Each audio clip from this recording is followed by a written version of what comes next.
Praise the Lord. இன்னைக்கு ஏசப்பா உங்களை பார்த்து சொல்ற வார்த்தை என்ன அப்படின்னா, தங்கள் லாபத்திலே கர்த்தரை நோக்கி கூப்பிடுகிறார்கள், அவர்கள் இக்கட்டுகளுக்கு அவர்களை நீங்களாக்கி ரட்சிக்கிறார். ஆமீன்.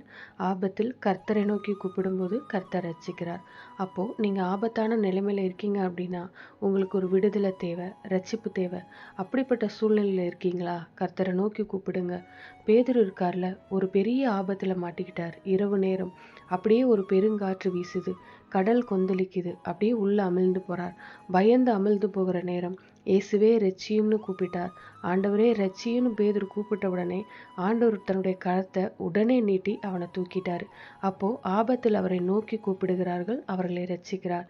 பேதுரு கூப்பிட்ட உடனே ஆண்டவர் ரட்சித்தாருல, அந்த ஆபத்திலிருந்து தூக்கி எடுத்தார்ல. இன்றைக்கு உங்களுக்கு என்ன ஆபத்து? ஆண்டவரே, நானும் ஒரு ஆபத்தான நிலைமையில இருக்கிறேன், என்னை காப்பாத்துங்க, எனக்கு உதவி செய்யுங்கன்னு கூப்பிடுங்க. அவர் கரம் நீட்டி உங்களை அந்த ஆபத்திலிருந்து தூக்கி நிறுத்திடுவார். இக்கட்டிலிருந்து விடுதலை தருவார். பயப்படாதீங்க. அவர் வாக்கு கொடுத்ததில் சொல் தவறாத தேவன். நீங்க தான் கூப்பிடணும். நீங்க கூப்பிடுங்க ஆண்டவரை.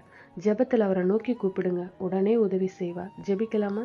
எங்கள் நல்ல தகப்பனே, அப்பா, எங்களுக்கு உதவி செய்யுங்க. இந்த இக்கட்டிலிருந்து என்னை ரட்சித்தரலும், என்னை பாதுகாத்தரலும், என்னை விடுவித்தரலும்.